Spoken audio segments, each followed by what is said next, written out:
Thanks to you for coming to this session. This is, I've been waiting for this for 3 days. This panel is organized by the Unmanned Systems Program Committee, and it was originally entitled Developing an Orderly UAS Market. And after some discussion, that was it was shortened to developing the UAS market. But the orderly part did have some meaning in the discussion, and it reminds me of I'm a native of Oklahoma, and of course you know, state history, 1889, the land run, and where literally you had everyone lined up at a line to stake their claim once the I guess the guns were shot at 12 noon. But you had your Sooners, and the Sooners were the ones who had camped out at places, so when the gun went off, they jumped out of hiding and so forth and staked their claim. And so that has something to do with, in the discussion about making an orderly market, because there are regulatory aspects to this too that will obviously come up in the discussion. So this panel we have today, we have people who are experts ranging from technologists to designer, builder, regulator, and policy and perception experts. So we're going to cover the range in this discussion. And so sit back and be prepared to interact. And with that, I'll turn it over to our moderator, John Langford. Thank you, Brian. So let me introduce Brian Argrove, who is the I believe it's true. You're the chair of the UAS Technical Committee. Is that correct? Still, or past chair? Yes. So he's a professor at the University of Colorado and flies has one of the great UAV programs in the country and flies UAVs into thunderstorms and in particular into tornadoes. So it's never a boring life if you're anywhere close to Brian. And I think he also holds the record for the most COAs of one guy in the country, because the way these tornadoes cover, you know, very large expanses of the Midwest, and Brian's team goes out there. I can confirm that. So what, I'm John Langford. I'm with Aurora Flight Sciences Corporation, and what we have tried to do here today is put together a panel that has a representation from the industry, from the R&D side of the government, from the regulatory side of the government, and from academia. It's sort of the four major players in this equation. I'm personally really excited about the panel that we have put together here. And this really is an emerging area. I'd like to thank all the folks who turned out, despite our lead-in from the lunchtime speaker, who kind of dissed the whole topic of UAVs and said the market is too small to even, you know, be worth my time to talk about. But we're in the process of changing that, obviously, and this is an exciting time. I thought I would let each of the speakers introduce themselves. Let me start by showing. Here's the panel that we have, and I thought I would start and just kind of run through and ask each panelist to give you a 30-second biographical introduction of themselves. And so, Mike, let's start with you. Is there a? Oh, yeah, okay, sorry. I've spent most of my career, which is far too long to talk about here, in the communications industry, all the way from R&D through cell phone and pager and cordless phone programs. I came over to the US in '96, and very soon afterwards joined General Atomics, where I'm the systems design manager for all of the RF equipment, data links. That gets me involved in quite a lot of the programs. As well as that, I've also spent quite a few years now working with FAA and RTCA, looking at standards development, and also, as you'll see in my talk, a little bit as well about spectrum requirements for unmanned aircraft. Thank you, John. So I just add a couple of words about General Atomics, which is obviously one of the huge success stories in the UAV business. One of the things I love about the UAS business is that it has been dominated, has been driven by new players into the market. To me, it really follows Clay Christensen's theory of disruptive innovation very, very well. And General Atomics has obviously become the industry leader in terms of a small company that has grown into a large company. The Predator and its various derivatives are sort of the household name. They've become the Kleenex brand of the UAV business. You know, when the President of the United States calls out your product by name, I think you're doing pretty well. And I think it's important to remember GA started, you know, in the 80s as a DARPA program. Abe Karam and his company, Leading Systems at the time, did the AMBER and the NAT, which provided the technical underpinnings. A lot of challenges in growing any business. They went through a difficult time, and the owners of General Atomics bought Leading Systems in 1991 for a very minuscule price, and have done a fabulous job of building that into by far the largest tactical UAV company in the world. So in terms of bringing a real perspective from the industry, it's terrific to have GA here. From the R&D side of the government, we're honored to have the Center Director of NASA Dryden, David McBride. And David, maybe you could give an introduction. Okay, good afternoon. I've been with NASA Dryden off and on for about 35 years. I had my first opportunity as a real engineer out of school working. My first UAV was the controlled impact demonstrator, which was a remotely controlled 720, Boeing 720 aircraft. So got started on what still is probably the biggest UAV, heaviest UAV ever flown. NASA Dryden has been flying UAVs for the last 50 years or so, and we've used them for research and test, and in the 90s got involved with the UAS program and migrated that to flying our UAVs with COAs, with the FAA, doing science and forestry research. And so that got NASA involved in UAS and the NASA activities. Right now today, NASA, Dryden's Aeronautics Research Mission Directorate, sponsors the UAS and the NASA project, which is hosted at Dryden, bringing together all 4 NASA research centers. And I'll talk a little bit more of that in my presentation. Yeah. As David said, NASA has been a key in this whole thing. You know, it's interesting to remember that the Wallops Station was originally set up as NASA's pilotless aircraft research facility back in the late 40s, and so NASA has been in the UAV business for a very long time, and Dryden has been the center of activity for that since the 60s, with a whole range of pioneering programs. It's a really key part of this whole equation, and I think I mentioned in the earlier session this morning that the ERAS program that David talked about, when they started that, it had 4 companies involved, Scaled, AeroVironment, Aurora, and General Atomics. And at that time, the combined revenues of the 4 was about $25 million a year. And this year, the combined revenue, they're all 4 still around, and the combined revenues of those 4 is like something over $2 billion a year. Now, what I didn't say is that like 70% of that is due to General Atomics alone, but it's still a remarkable thing, and it shows how NASA has pioneered not only the technology, but has had a big role in developing the whole industry itself. Randy Willis is here to represent the FAA point of view. Obviously, in the analogy that Brian kind of opened with, the FAA are the ones who control the starting gun on the land rush there.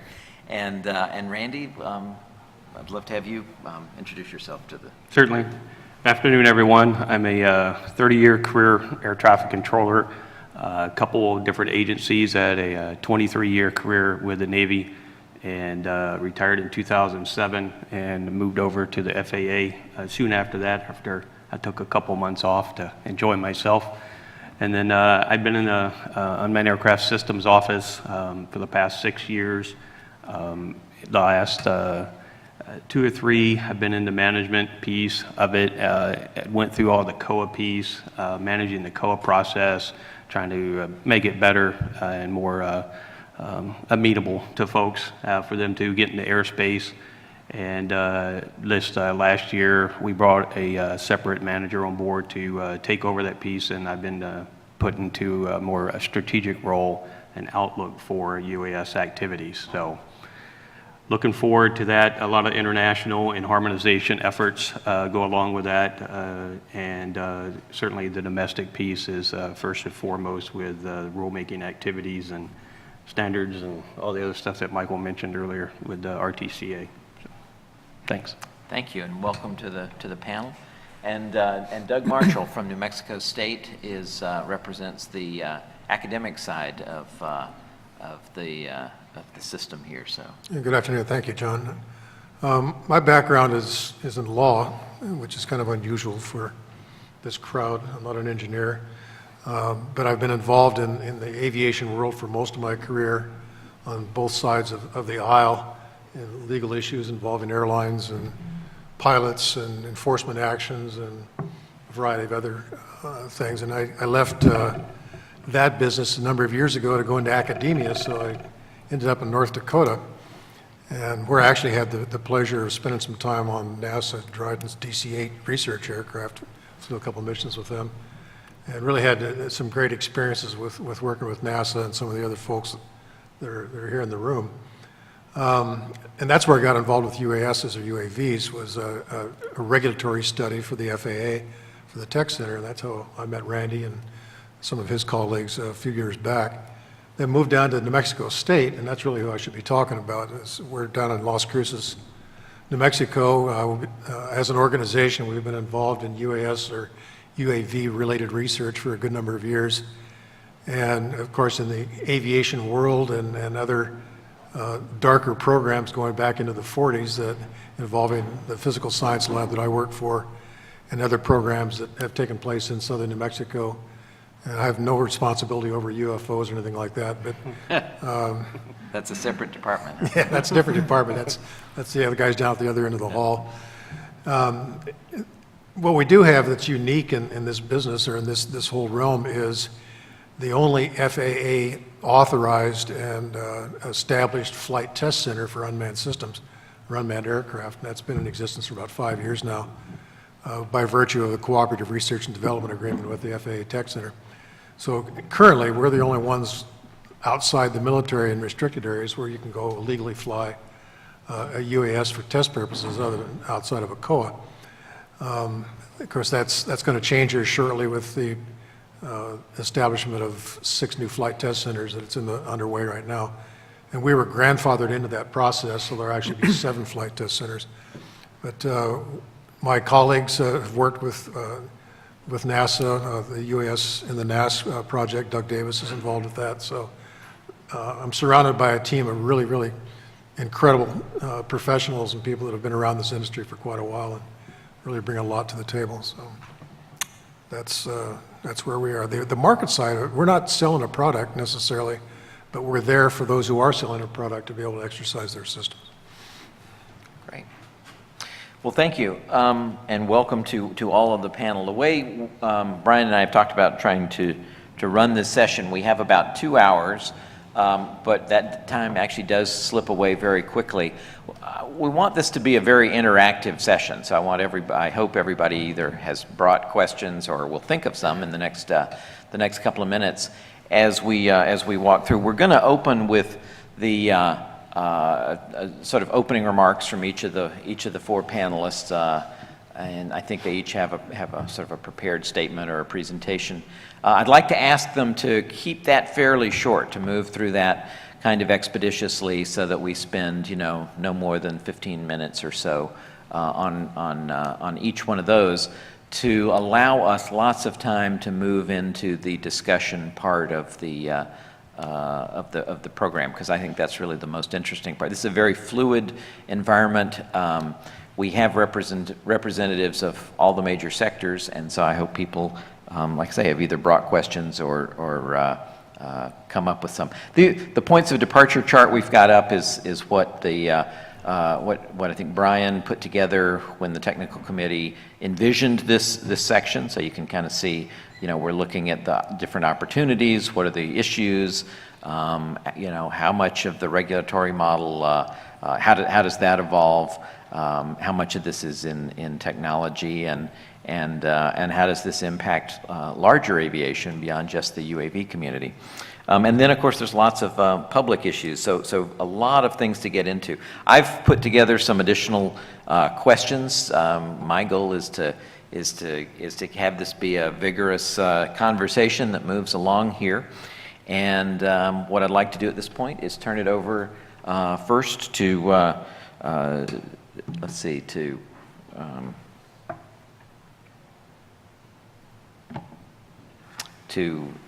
Michael Neal to lead off with the sort of the industry view on this.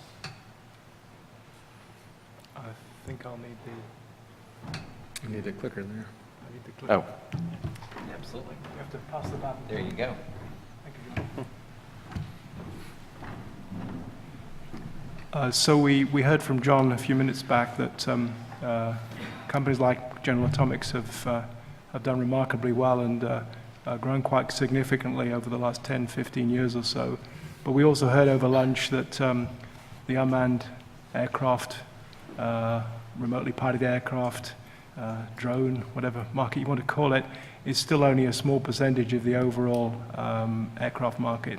So what I wanted to look at was some of the key technologies that are going to enable us to take that next step in market growth from where we are today to where we'd like to be in the future, where we are a much more significant percentage of the overall aviation industry. When you look at an unmanned aircraft, it doesn't look very much like the sort of manned aircraft you're used to seeing at airports or if you've flown in. But in fact, there's a lot of common technology in there. The engines are very much the same, airframe design and airframe requirements are very much the same.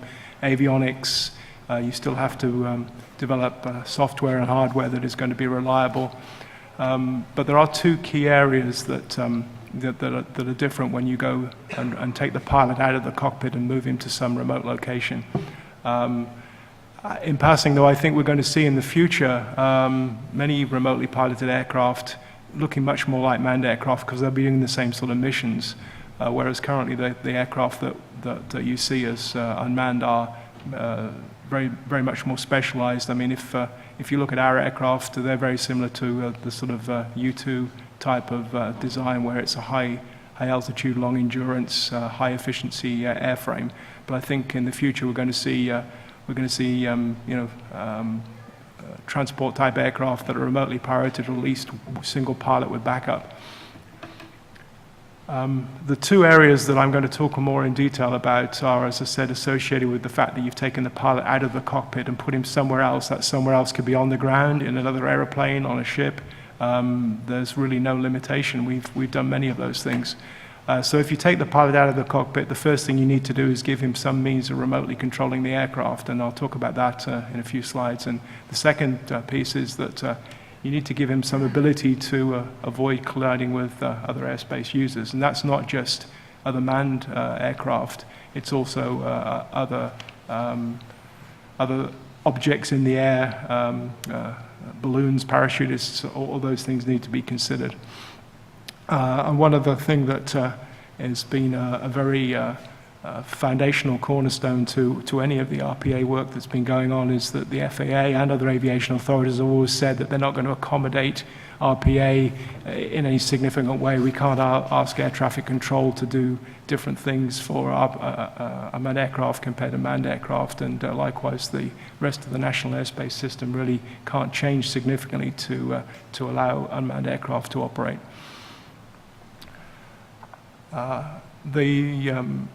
The first piece of technology I'd like to talk about is the remote control of the aircraft. Everybody in the industry uses wireless communications. It was the obvious technology to use. When I talk about sense and avoid or collision avoidance, that's not the technology choice there isn't so obvious. But we need to look at the performance of the link, what levels of safety are required, and what levels of airspace efficiency will we require. We obviously can't detract from the current airspace and safety and efficiency targets, but we haven't really backed into that from a safety or analysis perspective. The three key requirements for an RPA control link, we need obviously some good RF performance parameters. The continuity, availability, integrity of the communication needs to be good. We also need an RF environment that's free from harmful interference. We can't have somebody using their Wi-Fi and suddenly setting off a whole stream of lost links on unmanned aircraft operations. And also we need a level of protection against malevolent activity. We heard yesterday the cybersecurity topic is a very big one in manned aircraft. Well, it's equally important in unmanned aircraft. So if we look at what sort of performance we're going to need for the RF link, availability, which is the amount of time the link is available to pass messages, pretty self-explanatory term. If you do some very simple safety analysis, and this is by no means codified in any standards yet or approved by anybody, but a basic back-of-the-envelope calculation says that if you want to be no worse than a small non-commercial aircraft in terms of colliding with other aircraft, then you need a link that's available 99.9% of the time, which for anybody who's been in the radio communications environment knows that that's a challenge. It's not that simple. And then if you want to be as safe as a commuter or on-demand operation aircraft, then you're looking at 5 nines of availability. So that's about a second, every few days of loss of the communication or temporary loss of the communication, which would be important if you were at that instant trying to avoid colliding into another aircraft. As I said, technology can achieve those 3-9 type rates, and if you're smart in the way you design your dual links or simultaneous operating links, then you may be able to get to those 5 nines. But these are technology challenges that have not yet been proven. Continuity is all about being able to complete the message you send, and latency is obviously the delay. The delay from when you send your messages to them being acted upon. Both of those aspects are important when it comes to looking at collision avoidance. Obviously, if you can't get your messages through to the aircraft to maneuver it away from another collision, or it takes too long to get that information through, then that's not a very good support for the collision avoidance scenario.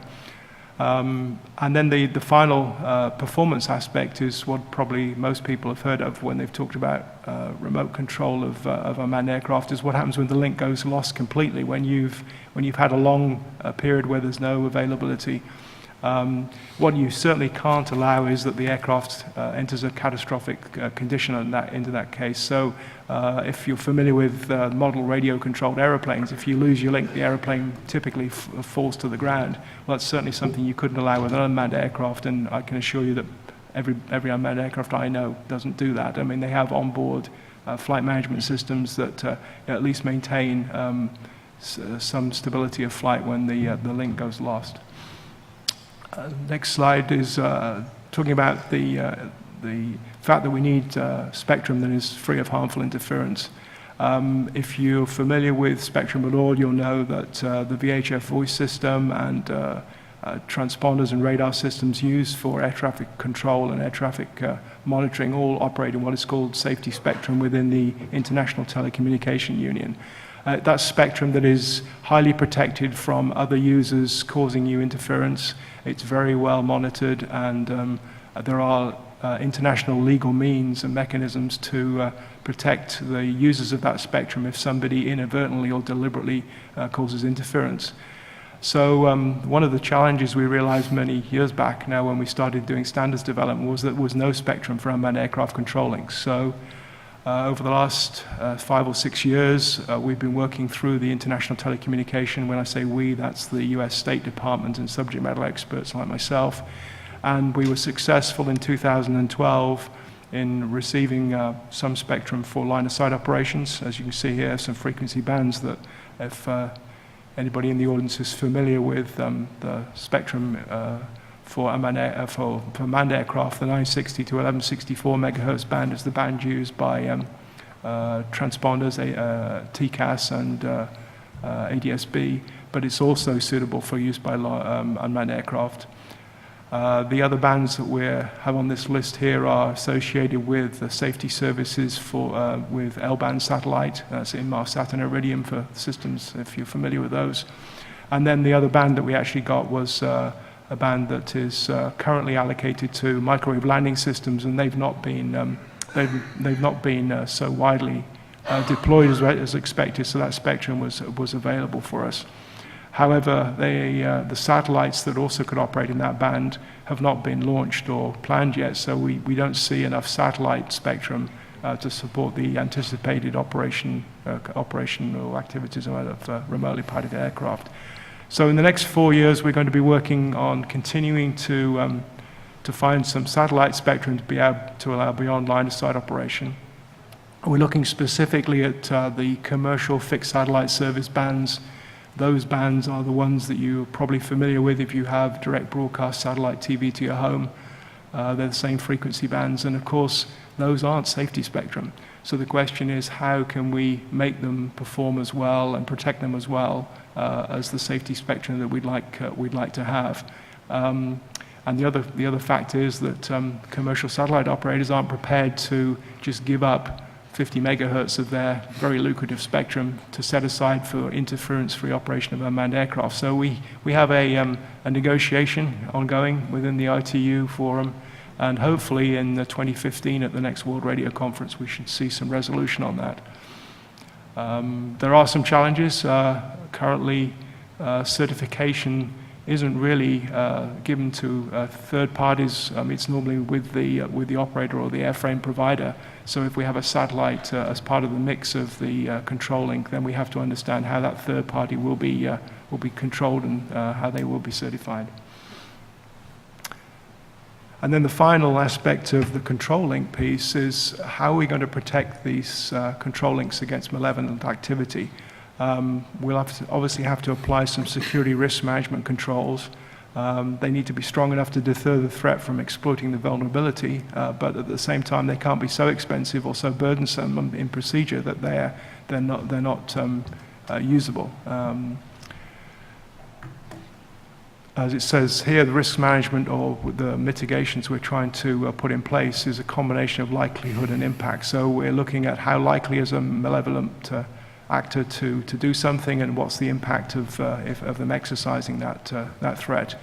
We've got two aspects really we need to look at. We need to look at protecting against a vulnerability where the impact is high, even though the likelihood is low. So that's a sort of typical situation where you've got a focused malevolent activity, somebody very determined to do some really bad thing, and we really can't impact the NAS security levels, safety levels by allowing that to happen. But on the other side, you've also got the situation where we've got to protect against vulnerabilities where the impact is low, but the likelihood is frequent. So that's your classic nuisance hacker who's just causing a lot of inefficiency in the national airspace because he's interfering with or trying to control aircraft in a low-impact way, but much more frequently.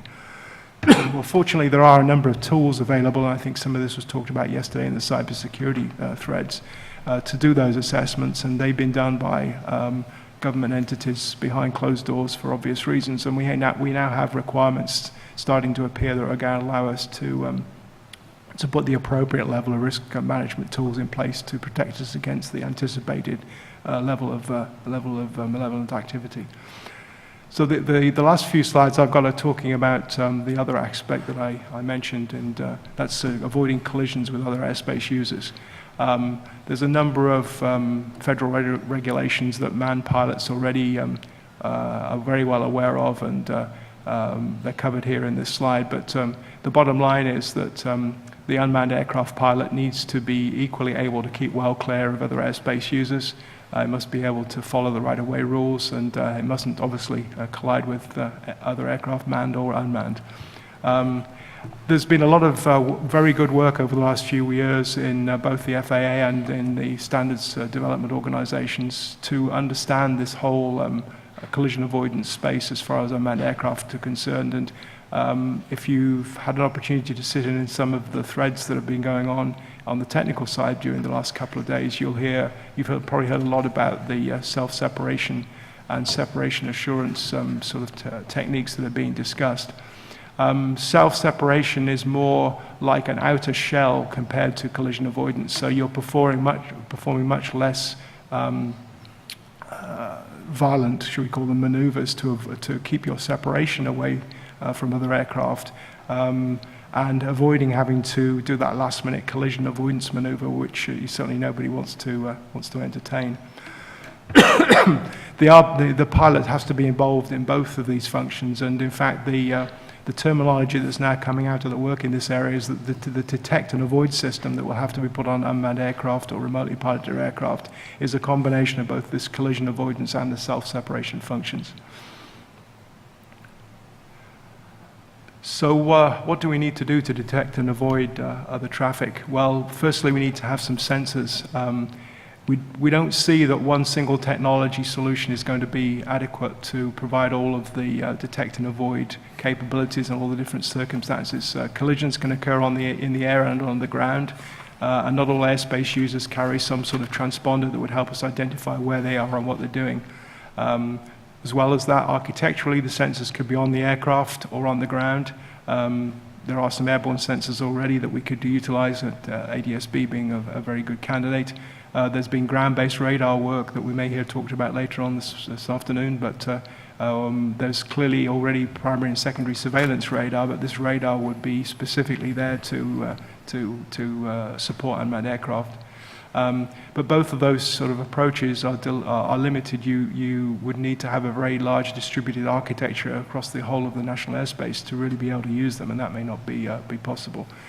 You also have a situation where some aircraft are what are called non-cooperative, i.e. they don't carry any sort of transponder, they don't announce their presence. So we need to have technologies that are capable of seeing those non-cooperative airspace users and either separating from them or avoiding them.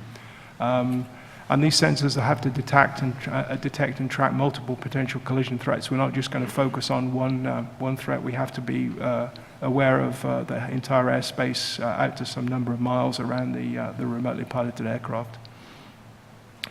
Once we've detected the potential collision threats, we need to have some algorithms that sort those into whether those tracks are likely to cause a collision with us, as well as how to resolve the collision if one might be about to occur. So again, something very familiar to those of you who understand TCAS, but those algorithms will not be appropriate for unmanned aircraft. Some of them don't maneuver at the same rates as manned aircraft, and obviously, as I said, if you're not carrying a transponder, then you're invisible to a TCAS user. There's going to be different algorithm requirements for self-separation and collision avoidance, different timings, different detection ranges and reliabilities. And there are probably going to be some different classes of aircraft that will need, RPA, that will need different types of performance.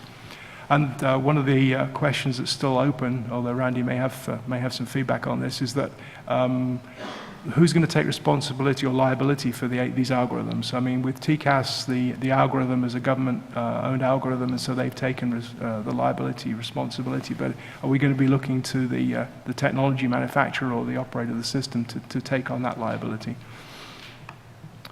Once you've got this picture of the airspace around you and the potential intruders into your airspace volume, you're going to have to decide what to do. And there are three basic principles or three basic ways that people are looking at architecting the detect and avoid systems, either with a pilot in the loop, where the pilot makes the command decision and on what maneuver to execute,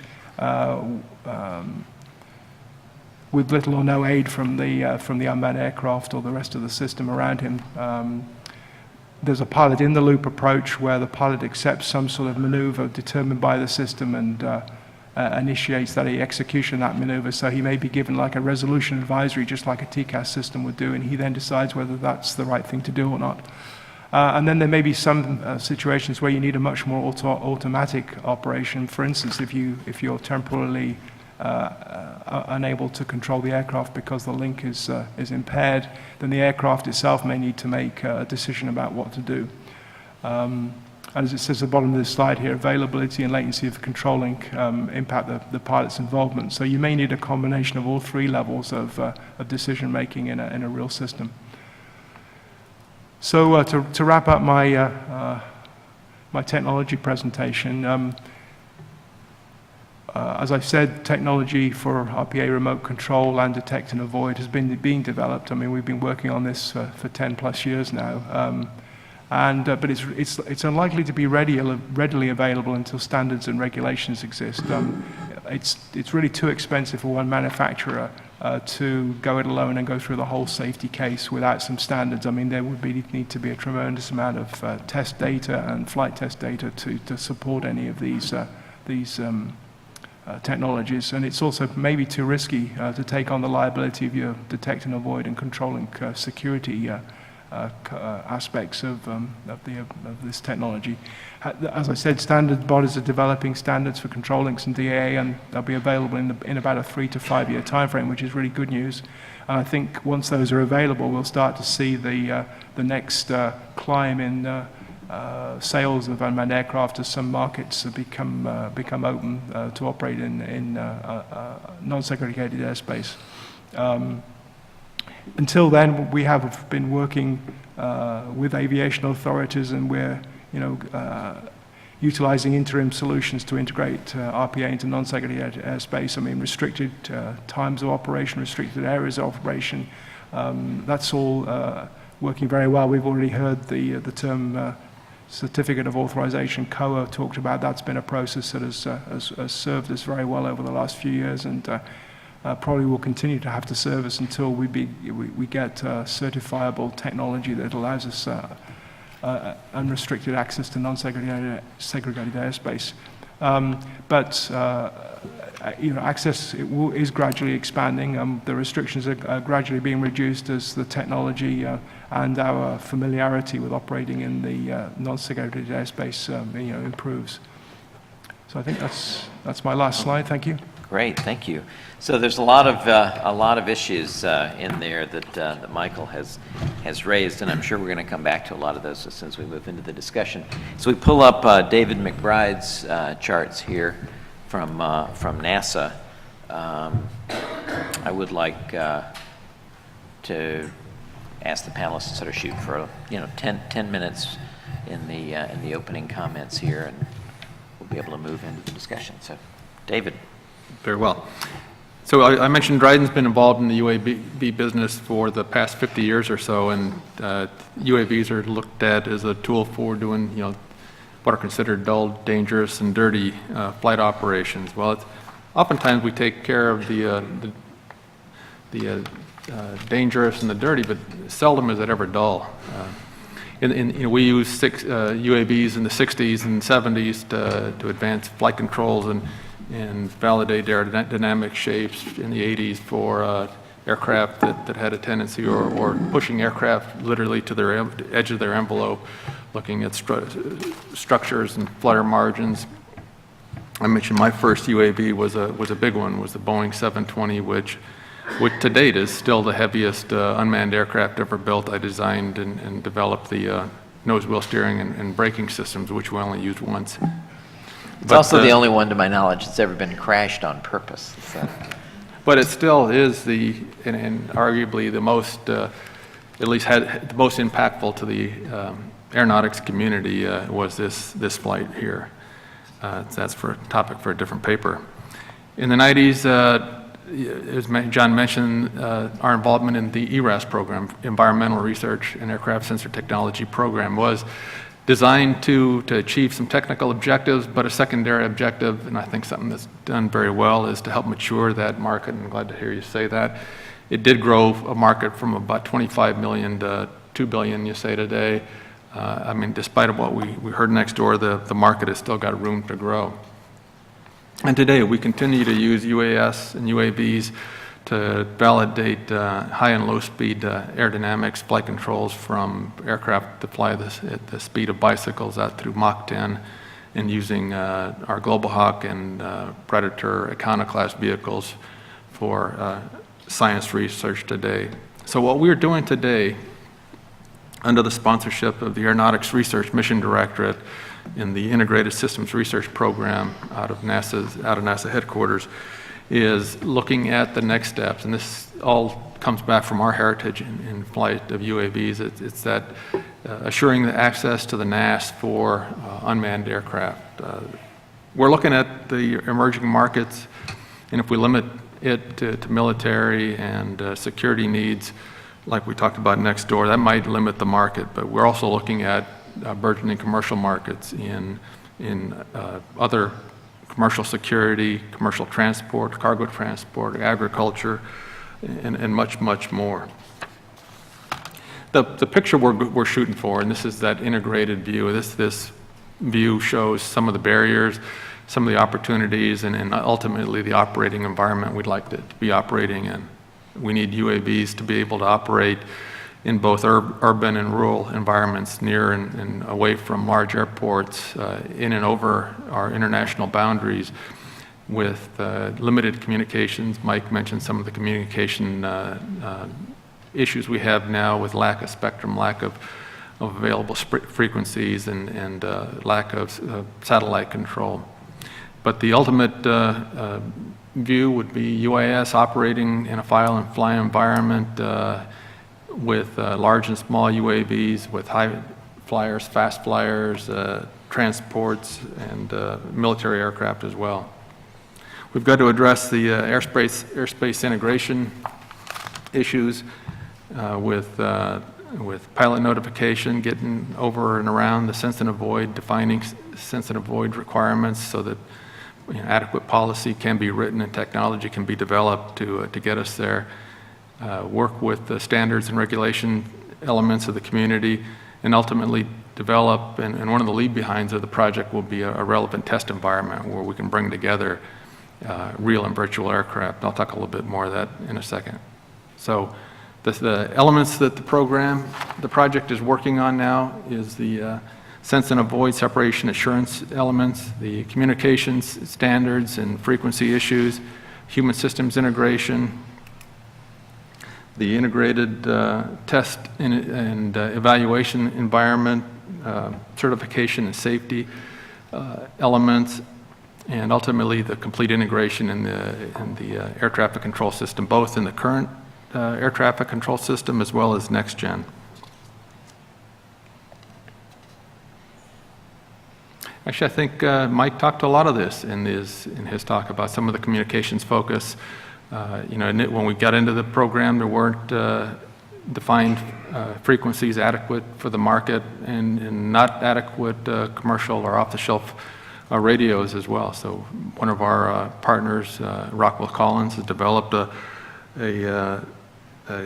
set of communication hardware for the environment, and last year we did initial testing in the Great Lakes area out of Cleveland on the Glenn S3 aircraft.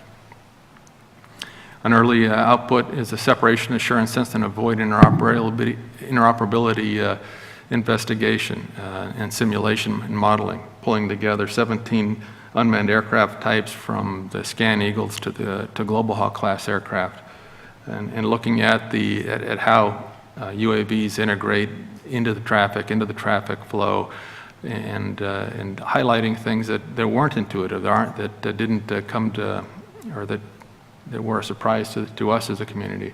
In that, for example, the fast flyers, the Global Hawks and Predators, may be harder to integrate into the traffic patterns than the slow flyers that will fly in separate lanes. But these are issues that we're working to overcome. On the human integration side, not looking at just the pilot station, which is problematic in itself, and how a pilot's able to operate in an environment where a lot of his essential sense cues are removed from him, but also how he coordinates with air traffic control, adapts to his sense and avoid information and cues, air traffic information, and ultimately that will lead to the development of standards. On the certification elements, the previous certification scope has been focused on aircraft class and weight, determines the airworthiness standards for manned aircraft. a different approach will be taken with the UAS class aircraft, more mission focused. Testing and validating new hardware. ADS-B, Charlie mentioned this morning, this past year has been flying in our MQ-9, our Econo vehicle, modifying that and getting that data broadcast into the system locally and across the country back to the tech center. And one of the big leave behinds for the program will be that a live virtual constructive distributed environment simulation capability, where we'll be able to bring together actual UAVs, both large and small, with surrogate UAVs, manned aircraft, biz jets, transports, high-performing aircraft, and bring those together in an environment where we can bring simulated and real traffic together to mimic and simulate real interactive and conflicts in the system. That system connects the 4 NASA research centers together, Ames, Dryden, Glenn, and Langley, as well as the FAA Tech Center and the Naval Air Station at Pax River, as well as hooks in the system for the future FAA test sites and other industry partners as well. So we continue to work with our partners. NASA, the principal users of UAVs, will be the Science Mission Directorate, working in ARMD, the Aeronautics Research Mission Directorate, with the Aviation Safety Program, Airspace Systems Program, academia, other government organizations, industry, RTCA, and the standard setting organizations across the world. With that, I'll turn it back over to you. Great. Thank you very much, David. This NASA UAS and the NAS is a really huge program that's investigating technologies all across it, and we could spend the whole session. I know there are whole conferences actually that are going to tie it into what's coming out of that. A lot of that work is all designed to feed into the regulatory agency, and of course that is the FAA, and we're really delighted to have Randy Willis here to give a quick introduction to the FAA point of view on this whole issue. So Randy? Ooh, kind of jump forward there. I'll go fast, but I can't go that fast. Why can't I if you want? I mean, anyway, afternoon everyone again. And I'll just step through here. The most important piece is having the interaction of questions and answers type deal. So if you see something on here, don't be shy to ask at the end. I'll be more than happy to explain or go into any detail or tell you I don't know. So basically, FAA, any governmental agency always looks for ways to be more efficient. This last year, we looked at combining the Air Traffic Organization and Flight Standards Agency within the FAA and to make it one combined office. We've been working side by side for the last 3 years in the same office, but not really having a focus or a single leader to lead the office. We had multiple leadership change to answer to. That was changed. We have a single executive that's over the UAS Integration Office, Jim Williams, and he's been in place for a little more than a year now, and our official on-paper stuff was completed this past May. So our vision, pretty easy. I mean, it's safe, efficient, and timely. Safe because that's our primary mission. We won't do anything until we know it's safe, and we have validation, and we have documents and discussion to ensure that the operations that we're going to approve will be safe to the operating public and to people and property on the ground. It must be efficient. We're not going to integrate and put technologies into the NAS that will be highly disruptive. The public does not want that. They do not want delays. They would like efficiency. So we will abide by efficient integration. And it needs to be timely. We fully understand that there is a huge desire to fly in the NAS with unmanned aircraft. Trust me, we're, I don't know if you can get worse than the point of the spear, but whatever it is, we're there. So. We're also aware that there is an economic engine that's involved with it. There's been many reports and that's been created concerning that. This is probably the most recent one that I'm aware of, and it's huge. I mean, I didn't follow most of the stuff that the gentleman next door right over lunch followed. I mean, that was a bit over my head and not in my area, but we certainly know that there's many people that are involved and have basically their life savings rolled up into this particular market. I get those phone calls. What's what's potential areas? You name it. This is just one slide. I could probably have 100 or 200 slides that shows particular applications of where they can go and what they can do. We just had some folks in here in our office discussing applications for agricultural use, precision ag, and certainly, why not? So here's our critical issues that we identify. We come pretty close. I think I counted 4 of the 7 that we have here that you identified in your slides before we started. Loss link, the link reliability, certification and standards piece, and the procedures or policy piece that's in there too. So they're there. We are working these particular areas very, very hard because we know all of these have to be satisfied in order to get to true integration. So the big pole in the tent, a lot of people like to talk, and I'm not going to discuss it, it's been mentioned many times, the role of see and avoid or sense and avoid, since the unmanned aircraft cannot see as the rule would like it to see, we have to do COAs.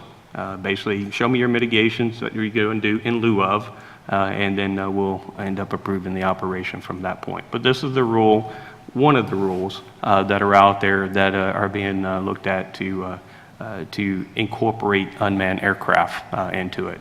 So,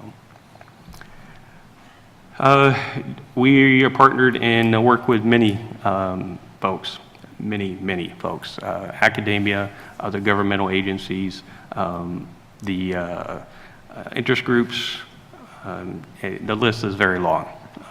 So we have a great scheduling person, thank goodness for that, to bring them in and talk with them. 2 of the things that are here today, RTC, I can't stress enough, that's a very vital area right now where people's support is needed into that in order to help create and put down these standards to be presented back to the FAA for incorporating. So it's a huge activity that I'd wish many more people would be involved with. Who's operating? Anybody that has a department of pretty much is. Education's not there yet, but give it time. I'm sure they'll come to the office wanting to fly or do something with that. It only makes sense. So we need to educate our folks concerning the technology, so I'm sure they'll be knocking soon. This is a very, very small list. There's many others that are associated with this, but basically it's public aircraft operations in which they fly under for a COA. If they're not under a COA, they're under a special airworthiness certificate in the experimental category. And those special flight permits are issued across the country. That's just a couple of the industry folks that have received those airworthiness certificates. So what are we doing? We're working and flying in airspace daily. And Customs and Border Protection flies in Class A airspace every single day. I won't go any further than that, but they fly in airspace every single day. It's another area, law enforcement, obviously a huge growth area. And we've been working with the Department of Justice, and we have a memorandum signed with them to move forth in what we're calling a common strategy. And it is to enable law enforcement agencies, small and large, to incorporate this technology for use, for safe use, into their law enforcement activities. And we've done quite well, and we've grown that program very, very rapidly over the last couple of years. I highlight 2 areas out of the FAA Reauthorization Act of 2012 on here, and I'll go through them quickly. Basically, the Arctic language, as we call it, Section 332. I won't read the whole thing, but it basically says find a way, look at the last two lines there, operate 24 hours per day for research and commercial purposes. That's the key piece in there. Out of that piece of language, we're doing that. So what are we doing? According to the language, we have identified as the language calls, and I'm not sure why that's flashing. I'm not doing it. But the language identifies what the Arctic is. This is the Arctic as you know it, as we know it in the FAA. You scientists may know it as something else, but this is the Arctic to us. It is the Beaufort, Chukchi Sea, and the Bering Sea, and the Bering Strait through there. Areas highlighted in pink is where we're at. We have commercial operations, the first that we're authorizing that is scheduled to take place later this summer, and that will happen out in the particular area where that's circled there. With that, really excited to get to see how that works and pull the data from that and move forward. Civil certification, absolutely large in there. Global Observer is a piece that's out there that's just started the application process for that. The other area that's really a lot of discussion around is model aircraft. This is very important language that's in there. It's law. It says law that we can't make rules or regulations concerning model aircraft. So read that. That is, so if you got concerns with model aircraft, the law tells the FAA that you can't make rules concerning model aircraft. It's there. I've never seen this B-52 model before, but it looks actually pretty sweet. So I would certainly like to see it. I think all of us are aviation type buffs and enthusiasts, but yeah, that'd be really nice to see. Actually, I don't think you can. I think it crashed. Oh. So there's a video of it. Oh, I need to search for that then. That'd be nice to see too. As long as no one got hurt, obviously. So, but what can we do? Well, we can enforce existing rules for model aircraft that are out there. Here's just one example of enforcement that we've done, and as at the University of Virginia Medical Center, we had some folks acting careless or reckless, and there is rules for that. You can't do that. Flying and endangering pedestrians and folks and doing many things. So thanks to the individuals, they found the technology and posted it on YouTube for us, and we utilized YouTube, and so assessed a $10,000 notice of proposed assessment. So, but we're not everywhere. We need assistance and we need help from that to do that. We're not saying all modelers are do that. There's many modelers that abide by current safety guidelines and things that are out there for them to fly under, and it's very safe. But there are a few that do not, and they fly near airports. They get close to flight paths, and especially in critical areas where they need to fly. We get maybe once or every 1 week or two, we get a notification that someone's near an airport, and we get a report back, and we do our best to try to track them down and find and educate, but sometimes we just don't have that capability in doing that. But moving towards that, so existing rules we can apply towards model aircraft, but not making new ones.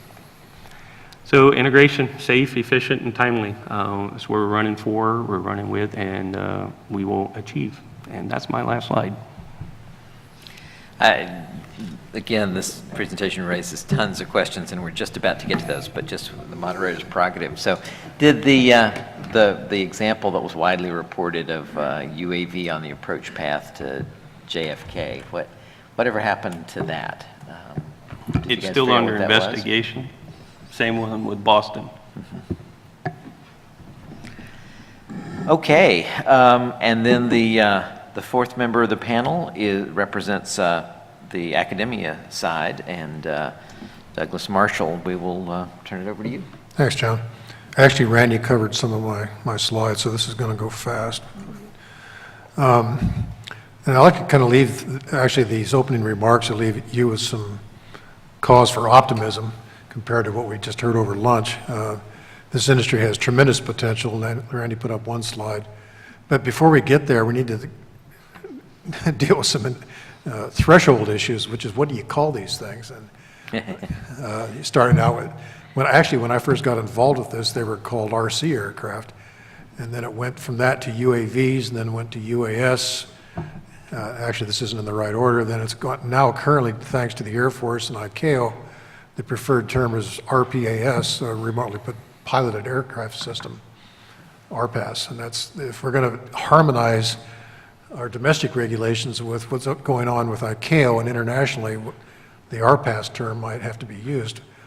I sit on there's a second aviation rulemaking committee that was the original ARC. That's how I actually met Randy, dealing with small UAS. And there were representatives from NASA, from Aurora, from General Atomics, academia, and others on that committee. And we argued a lot about the term.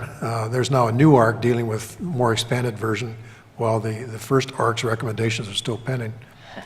And we have a work group, it's 91-113 work group, trying to sort out the operation rules for UAS and come up with a consensus or an agreement as to what they mean. And we can't even agree on RPAS versus something else. And I don't mean that as a criticism, it's just it reflects different perspectives and different points of view from members of the committee. This is all volunteer, but there are representatives from industry, from government, from academia, from the FAA, from other organizations, the Airline Pilots Association, AOPA, and everybody has a different view of it, and RPAS has a particular flavor to it that some people don't like, and UAS is not descriptive enough, and there's an argument that RPAS is actually a subcategory of UAS, and it goes on and on. We did the same thing on the original ARC. We argued ad nauseum over terminology. I sit on a taxonomy committee, an international taxonomy committee, where we do that for sport and pleasure, arguing over what terms mean in the international environment. But it's important because you have these words that are often defined in the Federal Aviation Regulations in Part 1.1 that kind of set the stage for what follows. And one thing that's lacking from those definitions is a definition of an unmanned aircraft system, or UAS. And that battle's going to go on for, I don't know how long until we sort that out. So there's not even a clear understanding as to what we're talking about when we're talking about whether it's a remotely controlled B-52. By the way, you got to see that video. It's really cool. It's flying around. It looks like the real deal. And it's going around. All of a sudden, it just goes crumps, and there's a big cloud of smoke, and it looks like the real thing. But say again? Was it on someone's head when it came down? No, it was actually out over some trees someplace. And that's what was remarkable about it, because of the distance and the way the thing was flying and its characteristics. You literally couldn't tell the difference between that and a real B-52 that crashed in preparation for an air show out in Washington several years ago and tragically killed, I think, 5 crewmen. It looked like the same thing. I mean, it's amazing. And that scares people to think that there's something that big that probably weighs 300 pounds up in the airspace at 600 yards or 1,000 yards away would look like the real deal that's 5 miles out, because the characteristics are the same. So that's a whole different topic. So one thing we're dealing with in this industry is the public's view or perception of what these things are. A little quadcopter that flies around, that flies over somebody's backyard, that presents privacy issues, huge issue right now. I sat on a panel at another conference yesterday in Washington, D.C. It's actually being, as we speak, it's on C-SPAN. The ACLU is there, and other interested parties that have expertise in privacy and Fourth Amendment and First Amendment and all the rest of that. But people are scared. And when they use the term drone, the drone, in my opinion, is what these guys make. This is the drone, the General Atomics Predator. That's a drone. It carries a highly sophisticated sensor or surveillance system. It does what it does in the theater of war, and it launches missiles and does things what missiles are designed to do. To the average person, using the term drone, I think if you did a nationwide survey on SurveyMonkey, you would probably come up with the perception that they think a drone is something that can kill somebody. And they don't distinguish between that, the big thing, and the little things that have other applications in the civil world. So part of the problem and the challenge is the public perception. And the public view is that the military technology is the same thing as what's going on in the civil world, and I'm going to talk about that in a minute. They're weaponized offensive tools. They have their own function. We hear a lot of comments at these conferences where we talk about the privacy issues of covert surveillance and the NSA and the CIA and other three-letter agencies bringing all these systems that you were hearing about at lunchtime and that you know about from attending this conference have to have a place to go when the conflict is over in Afghanistan and Iraq and elsewhere. Well, there's always going to be conflict. There's always going to be something going on in the world where there's a use for these things, whether offensively or just for surveillance purposes. But the fear of a lot of folks that are uneducated and don't understand what, the technology and the expenses and cost involved think that because for a lack of any other market for this product, that we're going to see thousands of drones being deployed over the United States, looking at everybody 24 hours, unwarrantless surveillance. My dad's a retired aeronautical engineer and aerospace executive, and he even pitched a website to me a few months ago, and he thought it was real, that somebody was claiming that there's currently 130,000 drones that are in operation in the United States alone, in our airspace. And it was just some knucklehead on some media outlet that threw out this idea, and then it goes viral. I had to say, well, I don't think there's 130,000 UASs/RPAs, period, in the entire world that are currently operational, let alone in the U.S. But so you have this public view, and that's a challenge. So autonomy is another issue. Who's in charge of these things? Again, the fear is you put up a large surveillance aircraft. I worked on a project at New Mexico State, or we did, where the requirements, the DARPA requirement was for a system that could be in the air for 5 years. Solar powered. Once it was launched, it would stay up there and it would orbit and become a communications relay or a substitute for a satellite. The project was canceled for a variety of reasons, but the concept is still viable. Again, that scares people, even though they know Google Earth is overhead all the time, and Google on the streets, and cars are driving by and taking your picture, and cell phones. I mean, we don't have a whole lot of privacy in this country as a result of modern technology, but somehow the UAS industry has become a focal point or a lightning rod for concerns over overreaching government and invasions of privacy and all kinds of bad things. And I can go on and on about this. It's a sensitive subject, but it's a major barrier to the evolution of this industry. These are some of the things that, just pictures of some of our activities down in New Mexico. That's the beautiful southern New Mexico desert there, but just a small flavor of the kinds of systems that we're operating.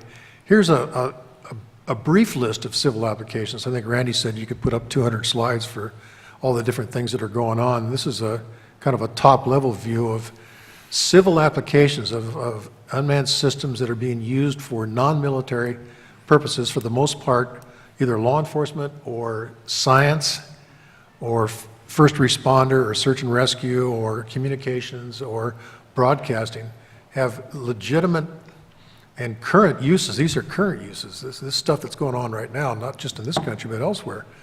And you can multiply this list probably by 10 or 15, and the number of aircraft or systems or payload packages that go along with them expanding even further than that. There's a huge market here. Broadcasting, I mean, this is going to be I said yesterday publicly, and I probably shouldn't have said it, but in my view, the U.S. Supreme Court is probably going to get a UAS-related case within the next 3 to 4 years, in my opinion, the way things are going. Something's going to happen, and somebody's not going to like it, and there's going to be a prosecution or some terrible ramification that will end up in court, whether it's a civil matter or a criminal matter or an enforcement or a regulatory issue, but somehow it's going to end up in front of the court. And they've already dealt with surveillance systems or cameras aboard manned aviation. It's been on the books for decades. But there's going to be a UAV case that will end up there, and I don't think it's going to be a Fourth Amendment search and seizure warrantless search case. I think it might be a broadcasting case where a media outlet will be using a small UAS to monitor O.J. Simpson on the 405 down the street here. That all happened just right down the road here, if you remember that whole incident. and get shut down by Randy's friends at the FAA saying, you can't do this. And they come back and say, wait a minute, we've got a First Amendment right to collect and disseminate the news. And our First Amendment right has priority over the FAA's regulatory authority. That's the kind of case that we're going to see. Okay, something to entertain you when the time comes. Again, some pictures here, just real quick. I mean, this shows things that current applications. All of these represent a civil use or the kind of imaging that is being or data that's being collected by unmanned systems for humanitarian and legitimate scientific or, as I said, humanitarian uses. You just saw a slide that had this same picture on it. This is the cover of the AUVSI economic impact report that was just released, and I'm going to give you some stats real quick. According to their economic report, the current U.S. global market is $11.3 billion a year. Now, what you heard over lunch, and I'm not being critical of the speaker there because he was focused more on the military side and wasn't, his colleagues or the UAV people. But I think these are pretty good numbers, and some of them come from that same company, from the Teal Group. Over the next 10 years, the market's going to be $140 billion. Economic impact will exceed $13.6 billion in the first 3 years, and on and on. Every year that airspace integration is delayed costs the U.S. over $10 billion in economic impact, or $27 million per day. Randy, I know it's not your fault, but I'll buy you lunch. yeah, okay, thanks. But that's the kind of pressure that the FAA is under right now. And I can make this pitch, you can't publicly, but they're underfunded, they're understaffed, they're overwhelmed with the tasks that they've been faced with, and they're trying to deal with a congressional mandate to solve huge problems in a short period of time I don't think that they're capable of doing, and it's not because of lack of trying. I mean, he's part of a group of really, really hardworking people that are trying to figure all this stuff out, but, it would take a cast of thousands to figure this out, and instead, what we have is this crowd here and groups like this who can bring the solutions to the agency to help them through it. UAS job creation. This is, when you're talking to politicians about funding and money and what it takes to make this happen, you got to talk about jobs because that's what everybody's worried about. What are you going to bring into my community? How many people are we going to employ? Are they going to be at minimum wage, competing with McDonald's, or is there going to be some serious money? Well, there is some serious money.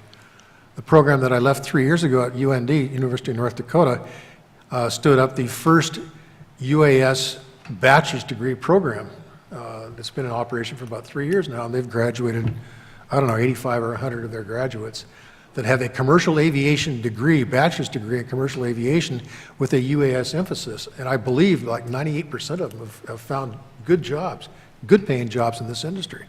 They're out there, and not just as pilots, system engineers, Intel image analysts, maintenance specialists. I like the one at the bottom, the consultant, because I do some of that, 145 grand a year. It's even more than that, I believe. I think this is a pretty modest estimate. So there's lots of jobs to be had out there as well.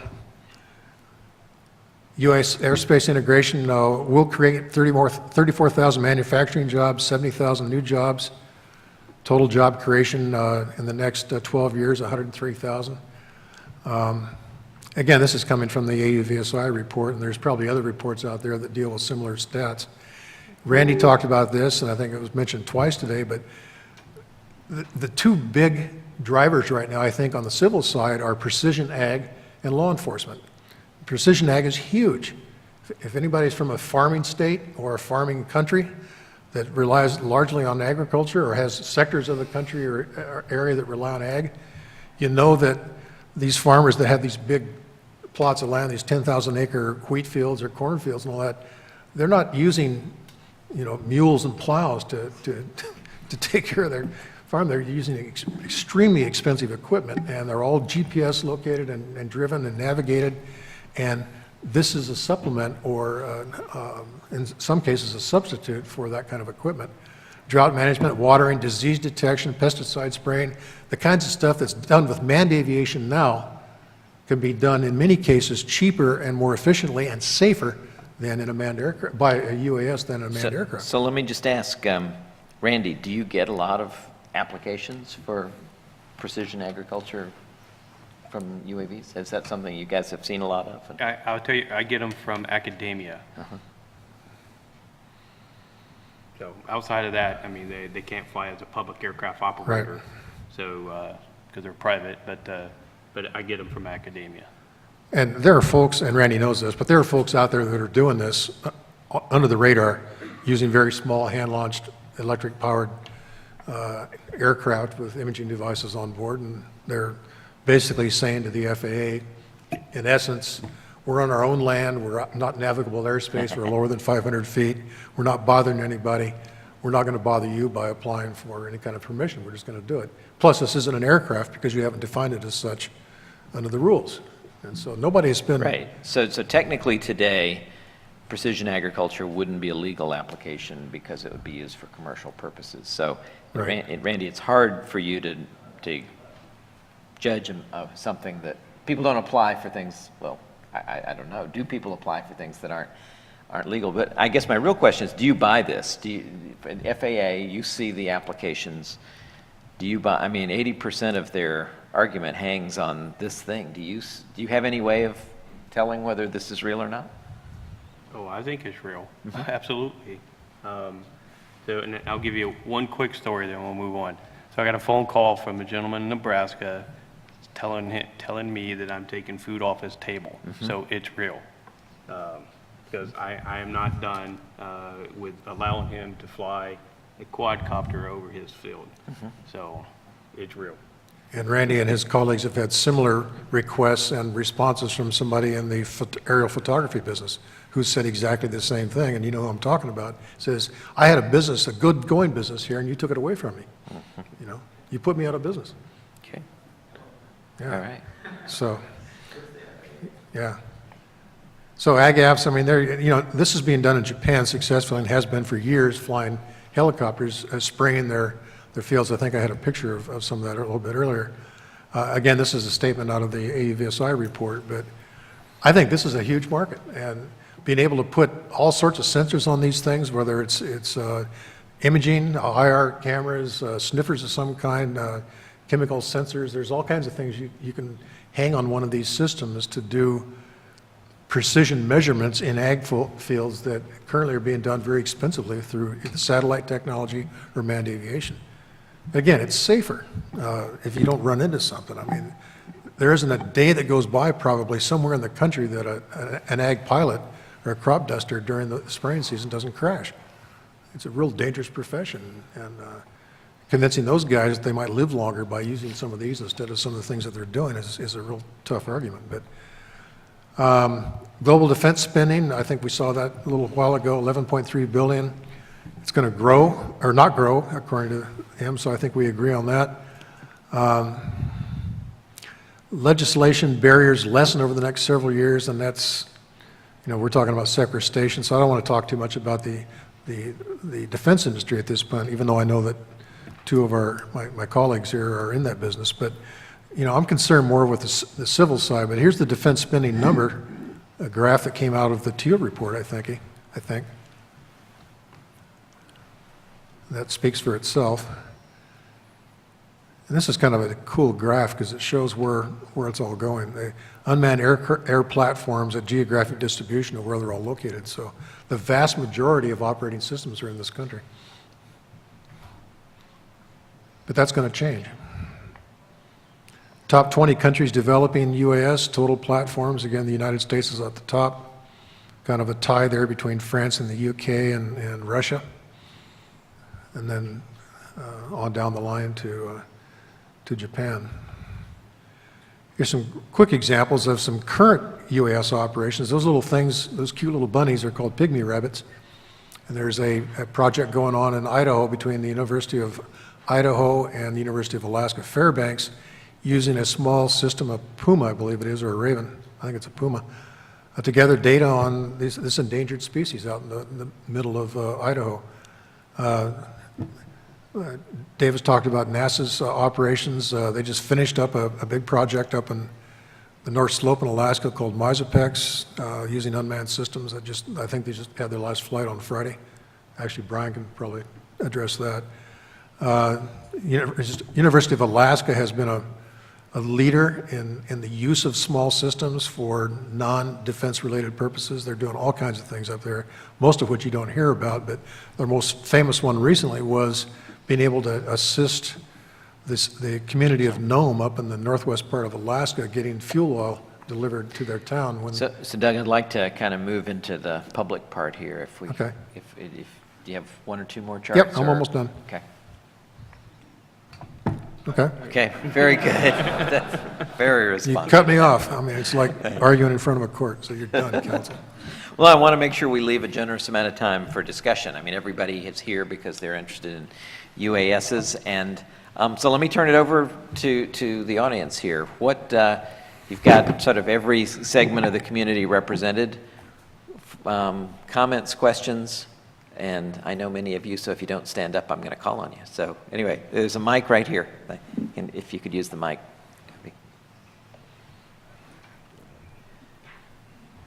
So, this is working? Yep. So I'm curious, when you start developing requirements, like the link 5 nines, and then you talk about separation assurance capabilities, and you talk about ADS-B, when you put them all together, wouldn't that look different than when you talk about them separately? So for example, if I have a really good collision avoidance system and I have good ADS-B, couldn't I have a link system that is not nearly as robust? But we've already set the standards for the link system. It seems like you'd have to have the whole thing put together before you finally get a set of requirements. That's and if I could also ask if you'd introduce yourself. I'm sorry, and your I'm Mark organization. Narcus Kramer, working with NASA right now. Great, thanks. Who wants to take a shot at that? The idea that setting standards before the systems engineering is all done may lead to a misallocation of the right. Yeah, and that's one of the reasons we need to do the integrated systems testing, because, you know, oftentimes we don't have, you know, aren't able to consider all the systems interactions until we actually put the systems together. So some of the output of the UAS, the NAS project is going to be putting systems together and see what the integrated effects are. Well, you got the one for the link, so that's definitely what Yeah, and they are, you know, today they are independent requirements. And so you're right, once we get them all together, it's likely that there will be a need to change. Some may need to tighten up and strengthen, some may be relaxed. Others anybody else on the panel? Well, one of the challenges in the rulemaking process is not only establishing rules to define each of those components for operations, but then coming up with a set of standards to support the rule. Right now, we're engaged in a kind of a circular process. The rule is in development. We don't know what the rule says because the FAA can't tell us. I'm on the standards committees as well, so they tell us, generally, we'd like you to create a set of standards to deal with this technology, but we can't tell you what the rule's going to be until the notice of proposed rulemaking comes out, which is months or years down the line. And that has to go through a long process of public comment and revision and all the rest of that. And so whatever standards we come up with are going to have to be revised to comply with the final rule that comes out. I mean, it's just circular, it's chaos. And one of the issues is, does each one of those little widget components, wires or even the algorithms that drive what you're doing, require a separate standard, or can the entire system be standardized? I have one more issue, and that is to do with the density of airspace. So if I'm flying over a region in agriculture, let's say, the probability of another aircraft might be very, very small.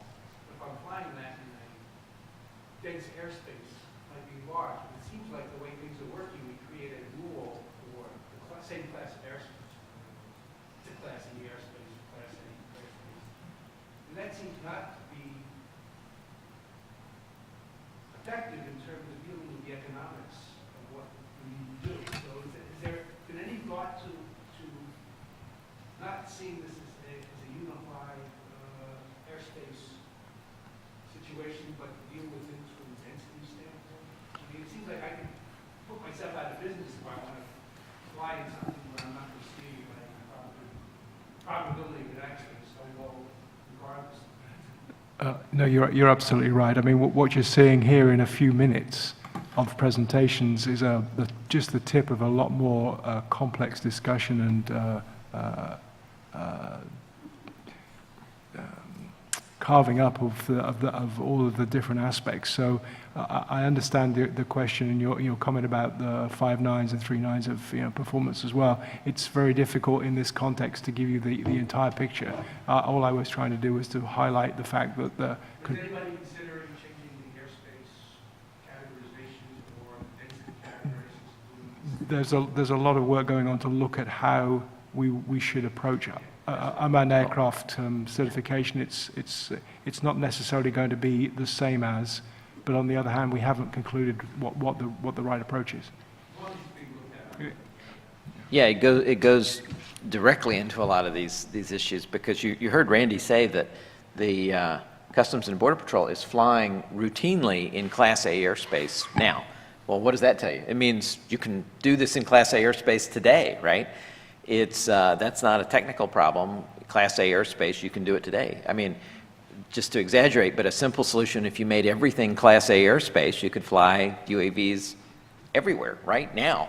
So the question is, why is it that you can fly today in Class A and not in other classes? And has to do with the equipage that you have to have in that. And that goes into the kinds of questions you're asking. And I think one of the most interesting things, if you pull on your thread a little further, is going to be, well, what happens when we set these standards and then the current manned airplanes can't meet them? Then what do we do? I guarantee you that's going to happen, right? That when we finally draw lines in the sand, the doctrine is equivalent level of safety. Well, what does that mean, right? And when you actually begin to map out equivalent levels, you're going to quickly have UASs. The robots are going to be held to higher levels of standards than the humans. And what are you going to do when the humans begin to fail the tests that you've spent all this time doing? Which is why I think it's not going to be a simple thing. People are going to put out a notice of proposed rulemaking, and there's going to be all kinds of unintended consequences that have to be sorted through, which is part of the push of, well, let's go ahead and get them out there so that we can at least start that process, because it's such a complicated system that probably nobody can imagine every little feedback loop that's going to, pop up, some of which will be good surprises and some of which will be maybe not good surprises. So other questions? There's one there, and just sort of head up to the mic and we'll form a line at the mic there. Hi, thanks. Just wanted to ask you guys to chat for a moment about security as well as safety. So we've heard a lot at the conference so far about cyber, the various issues there. I'm reminded of, and we've mentioned yesterday, the RQ-170 downing in Iran, or whether it was a downing or otherwise. So I guess my question is, what is the best way to stay ahead of that threat, and maybe what is the most appropriate entity to take the lead on that, whether it's individual OEMs, whether it's a regulatory body, whether it's the government, and how big of a deal of a problem is that? Just the last element is the public domain. Nobody still really knows what happened with the RQ-170, so to the extent that we can discuss that kind of threat, whether it's real or not, I'm very curious to see. Well, nobody who knows could actually talk about it in this forum. So, security, let's, and particularly tying into the lunch talk yesterday, which was pretty frightening. If your bank account isn't secure and your oil pipeline isn't secure, why in the world would you let your airplanes, put your airplanes on the network and have them be hacked? Well, I think I brought the topic up in my presentation. I mean, clearly we're not going to allow connectivity between an unmanned aircraft and a pilot through the internet. I mean, there's going to have to be more control than that. But I think what I was trying to point out was there needs to be a balance between the security controls that are in place and the burden put on the operator and the cost put on the operator, so that we have a sensible answer to the situation. We don't go completely overboard in terms of security requirements, but on the other hand, we don't deny that security is an issue. As we heard yesterday, I think the first or second point on the 10-step program was, get out of denial. And so I think I'm just advocating a balanced approach, which will meet the safety levels that currently exist in the national airspace. We don't have to make this so protective that it would never happen. I mean, there are finite safety levels. Accidents happen today, and we just want to make sure that security-related accidents are no worse or no more frequent than other types of accident. David, is NASA researching security in its program? Well, in the sense that it's an element in the communications sub-element of the project, but also we're looking into the future and different levels of autonomy. So one answer to this is going to be a reasonable level of autonomy such that the vehicle can safely perform its mission, or at a minimum do no harm and return to a safe place if the transmitters were swamped or spoofed to a level you couldn't get commands up and down any longer. So it's going to be some level of autonomy for the system to be able to come home on its own. So Randy, I know again within one of the problems on these, like the topic of lunch yesterday, is it's hard to talk in specifics, but how much does the FAA see intentional interference with the current air traffic control system, right? I mean, is it a big problem with people getting on a VHF radio and impersonating an air traffic sector controller and telling a manned airplane to go the wrong way? Does that happen very much? It'd be very easy to do, right? Any of us could do that. There's no security on that link. Is it a issue? Is it a big problem? So I'm not really aware of what actions take place in the NAS today concerning that. I do know they have taken place, and there is procedures in place to address them when they do happen from an air traffic standpoint. But the amount it occurs, I don't know. I have no idea. One presumes it's small because nobody hears so, about yeah. it. And certainly those are completely unencrypted, unprotected radio links. You can pick up a radio, turn to the right frequency, and Absolutely. pretend you're an air traffic controller. Interesting. Or pretend you're a pilot. Yeah, exactly. Exactly. That's exactly right. Lee Nicolai, Lockheed Martin. This morning, we heard that the fundamental requirement for general aviation aircraft is safety, safety, safety. Is anybody looking at integrating the UAV autonomous capability into general aviation aircraft to remove the situation of pilot error? In other words, configure the aircraft with an autonomous capability, of which is available now, and a set of sensors that if the aircraft, due to the pilot, got into a stall spin, upset situation, flew into weather or something like that, that the aircraft would take over and be programmed to increase power, fly to a safe altitude, and loiter until the pilot got his cool back and could take over the airplane. Is this notion being discussed by anybody about the possibility of integrating that kind of technology into general aviation aircraft? For us, it's not connected to the UAS and NAS project. We are doing that. We work with Lockheed in developing the automatic collision avoidance, ground collision avoidance system for F-16, F-35, and F-22, and that's something we did with which is part of the sensor. AFRL, and that technology has been moved onto a UAV at Dryden, validating that you can use that, program it into a cell phone computer with cell phone sensors. And Well, you've asked us to look at this OPA, optional piloted aircraft, Yeah. which is 99% of the way there. Yeah. Where essentially you can fly the airplane as a UAV or with the pilot. So the And, technology is there, and you could that's right, apply the it to a technology GA is there. aircraft if you had the servos to drive the pilot inputs. Most, If you got, if you got a digital flight control system. yeah, it does require digital flight control. Program it to just go into an autonomous mode or something. Yeah. So Just in a the thought. future, that could be there.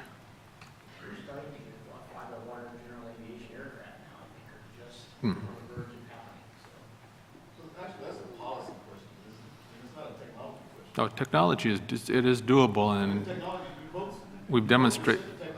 Yeah, we've demonstrated that you can do that. The problem would be that the recreational pilot is going to accuse you of sucking the fun of a general aviation aircraft, because he may want to demonstrate stalls, and so he's going to have to switch off this. Well, for the high-performance pilot, we've demonstrated that you can take it to the point where it's not a nuisance tripping system, and the pilot can literally fly toward the rocks and fly as danger close as he wishes to, and not realize that the system is saving him when it is. And so it's transparent to the pilot, to the tech community. He thinks he's in control, and the system has saved his life. So we've demonstrated that in the real world and real events. Well, if we could save one GA pilot, Yeah. that'd be worth it.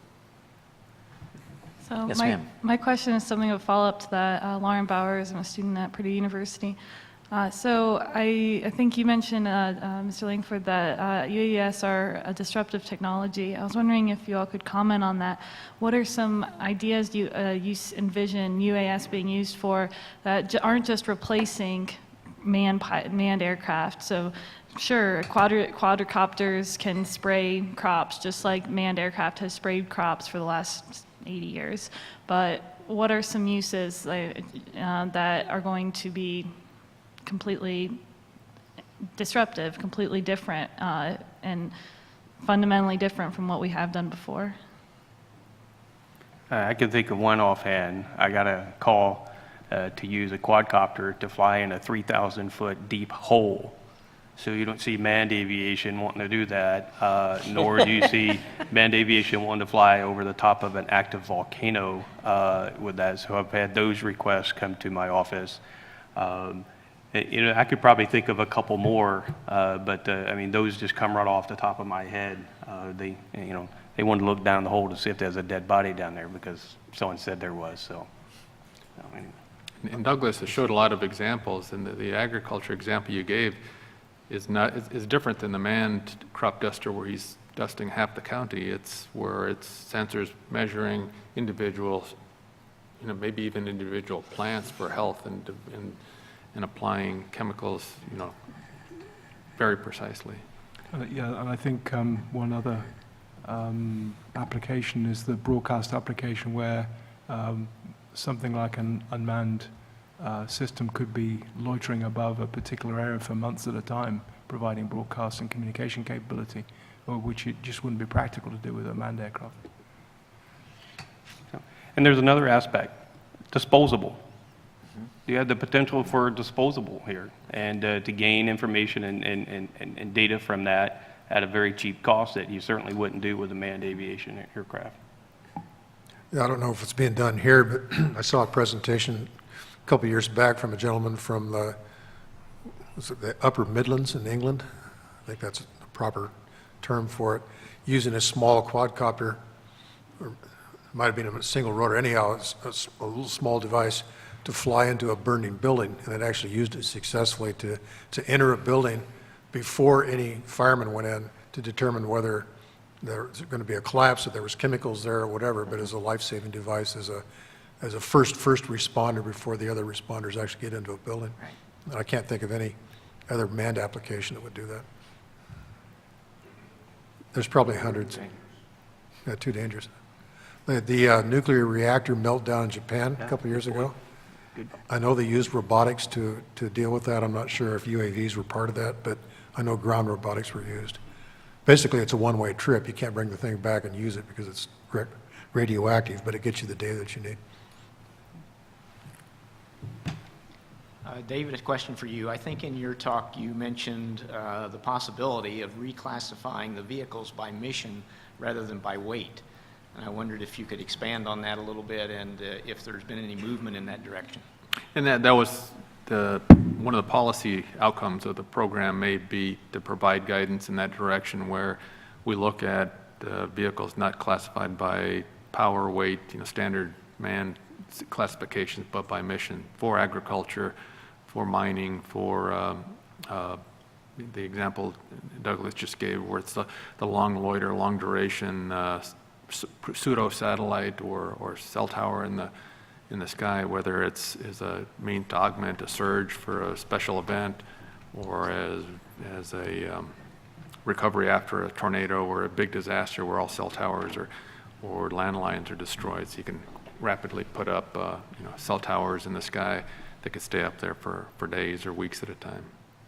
So classification by that type of mission, rather than try to say all UAVs that are 100-foot wingspan and weigh 10,000 pounds, are classified similarly. That would be a similar way of getting to the breaking up the airspace differently, agriculture or whatever, you do it by mission rather than by airspace. Exactly. So, Runner Randy might have some comments on this. As the airspace opens up, it'll most likely be that way. It'll open up by airspace classification or sector, or maybe a subsect of the general aviation airspace.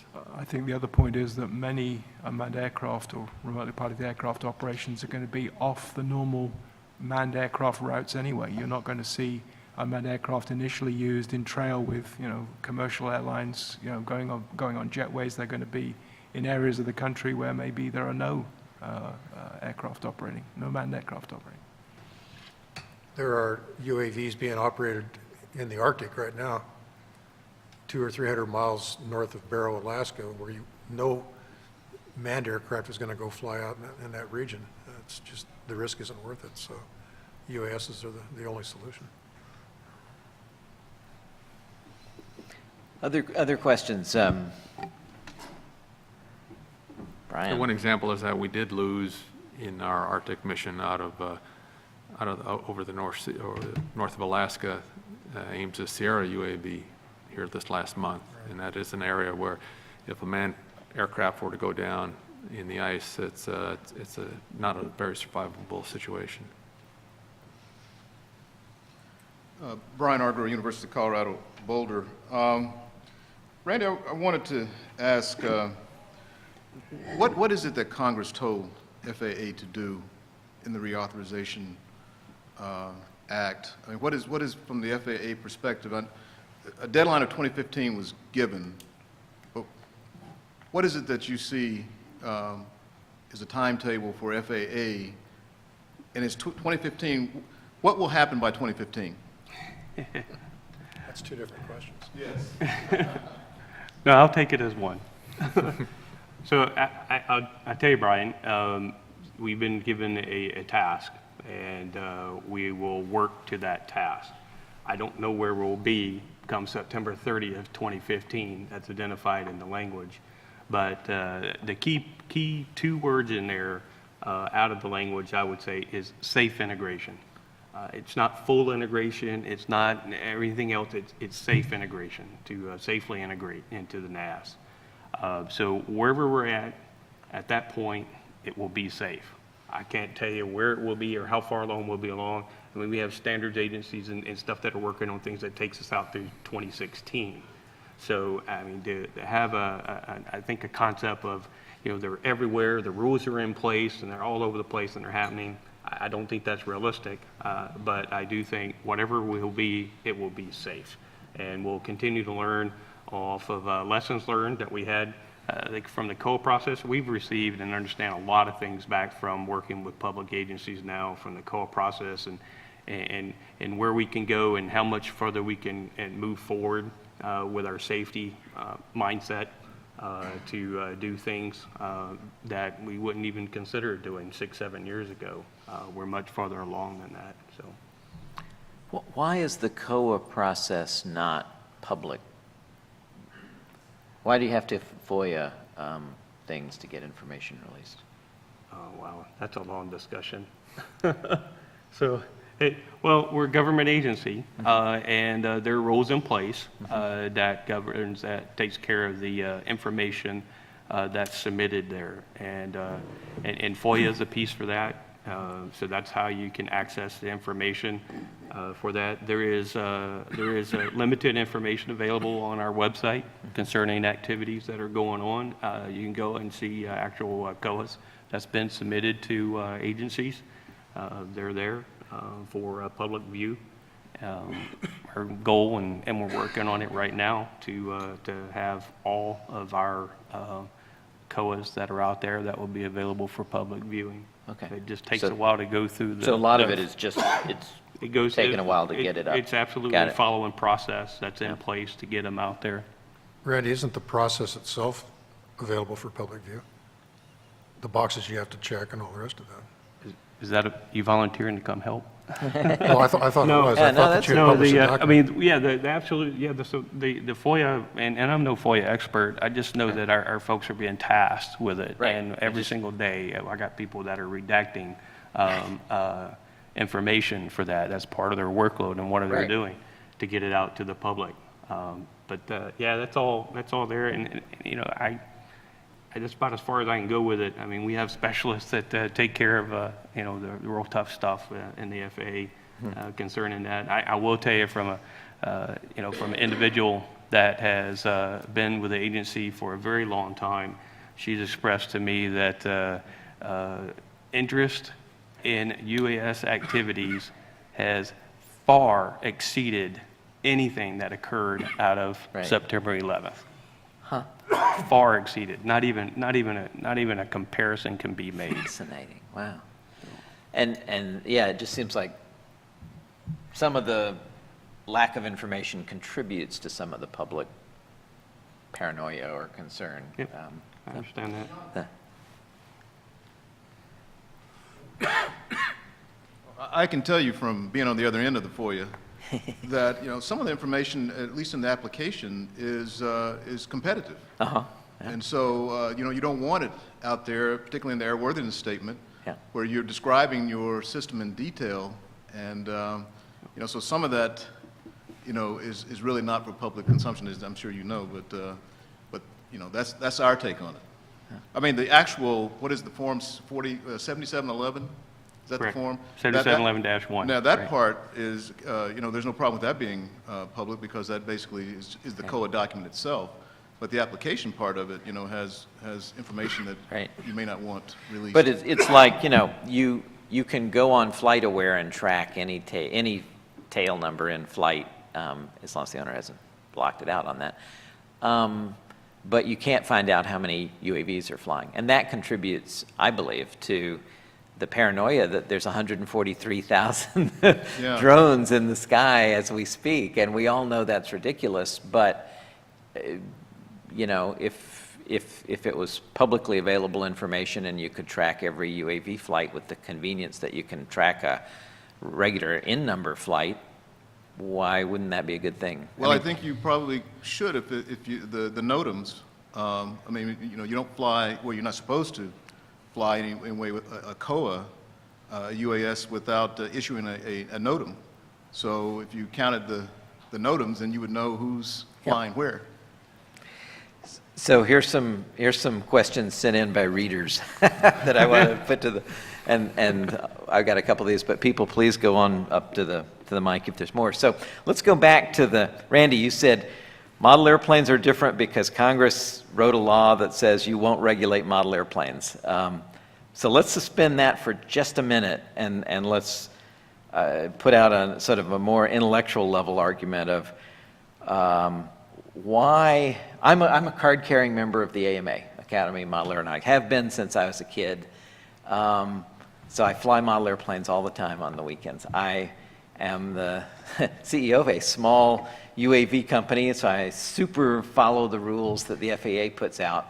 I can take one of my airplanes that and go out during the week with my Aurora badge, and it takes me COA and safety observers and a Class 2 medical and blah, blah, blah, blah, blah. And I can go out with the exact same airplane and do the exact same maneuvers on the weekend as a private citizen with my AMA license. And I just wonder, how is that defensible? Suspend the moment that Congress says it's okay. I mean,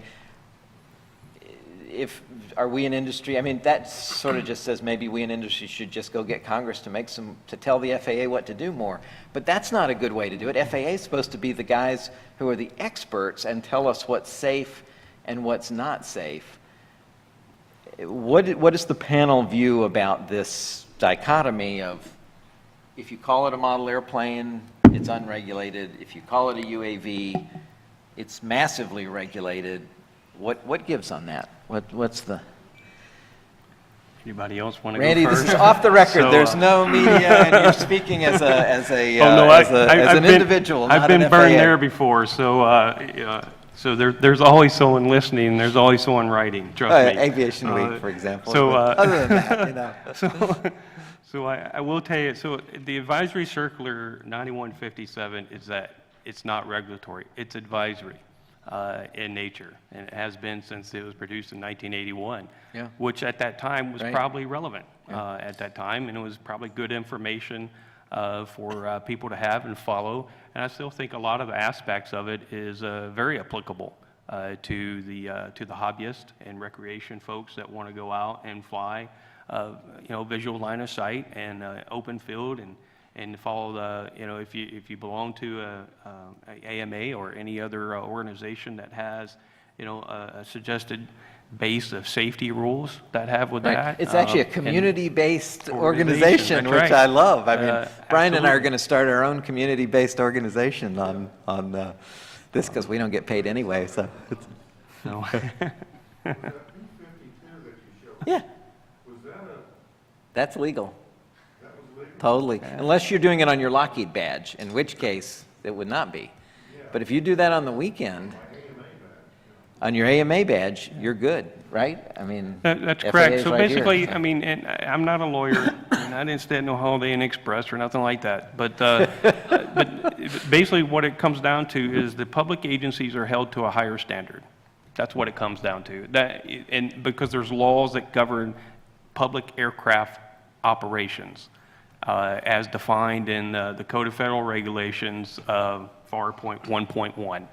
It's listed in there. They talk about it, and that's where I divide it. You're a public agency. You're doing your flights is on behalf of public good or governmental purposes, and you're subject to our processes that are in place for that. If you're a hobbyist, then Advisory Circular 9157 will be applicable.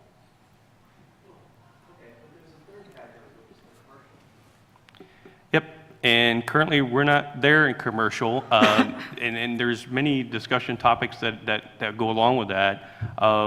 The type certificates that go along with for commercial type operations, and I touched on it briefly in the slides in the Arctic where they'll take place out there. We issued 2 restricted category type certificates to 2 UAS airframes just this past month.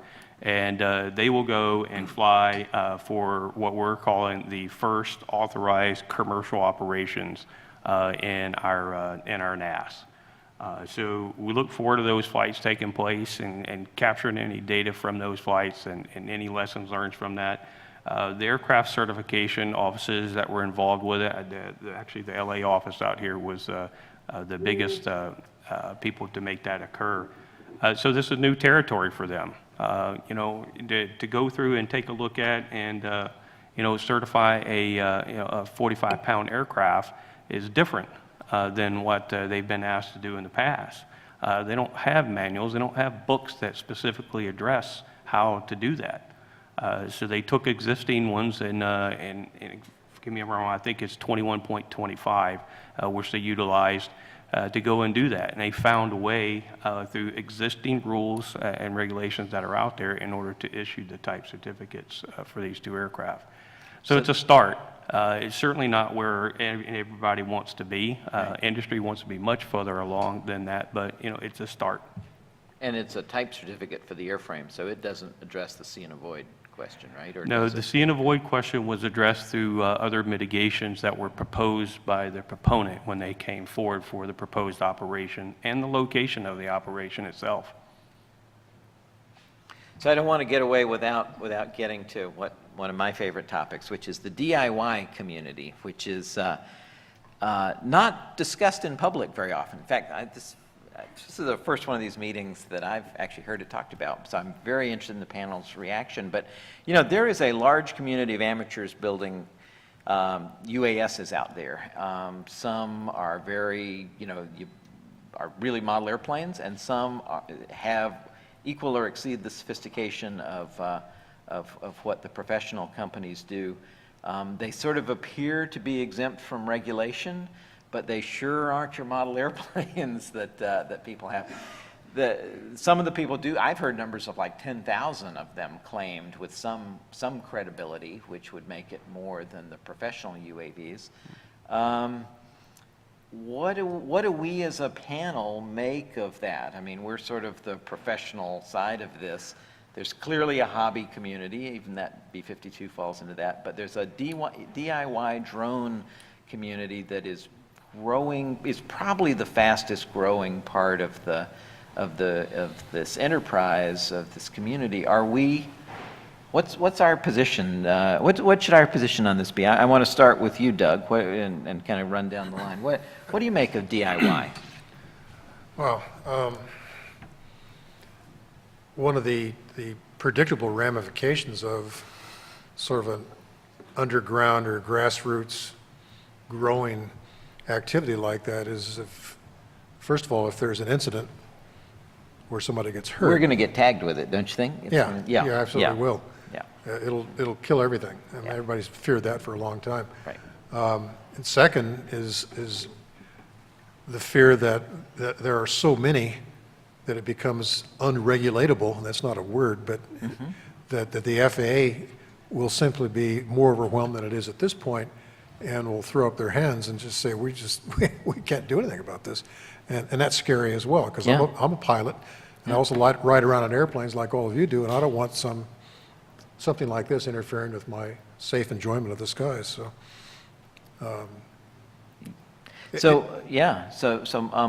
Michael, I have employees who've asked me, there are these DIY meetings and maker meetings and stuff, and even in the DC area, I tell people, well, don't wear your Aurora badge if you go to that. What does GA make of DIY? Well, if anybody, we make drones, and these aren't drones. Clearly, I mean, the term has been picked up and used, and these are clearly not armed in any sort of sense or of the definition that the news media use for drone. I think it's certainly a challenge because it's growing faster than any regulatory community can control it. And there are some very big concerns. In fact, I'm also a card-carrying member of the AMA. I actually chair the board of directors of probably one of the largest electric-powered model aircraft clubs in the country. And we've had serious problems with software testing and software configuration management where guys have come to the field and hacked some code into a DIY drone and flown it outside the area that we're allowed to fly in because they lost control of it. So, Right. So it's a very blurred distinction between where the hobbyist stops and the commercial activity sort of it begins. I think they're in many ways computer geeks who have got into a three-dimensional sort of view of the world, and it's all about the thrill of discovery, which I certainly wouldn't want to, and our club doesn't preclude. But it's really difficult to explain to some of these guys that they're working with very complex systems, and they need to understand some of the safety aspects that even a model airplane club has to abide by. David, what's NASA's take? We don't have an official position on this, but in all seriousness, this is an opportunity for an organization like AIAA to roll those people. You want to, as Mike said, you want to encourage that thrill of discovery, whether it's young folk or old that are doing these DIYs, and an organization like AIAA should embrace that part of the community and figure out how to bring them in. Andy? With or without the FAA badge? So ditto. How's that? No, I mean, I don't think FAA either has an official position with that. I mean, we go by the existing rules and regulations that are out there. We certainly hope that people will follow them or at least understand that they're there. The advisory circular, again, it's still applicable for that and for them to fly under. I think we're at the end of Right, our... sorry, maybe I should point out also that the AMA actually does have some advisory information, again, for its club members on this type of autonomous operation. So, you know, the club scene is trying to do their best to control it also. I'm sure there's more to come on this. I think we're at the end of the 2-hour time block.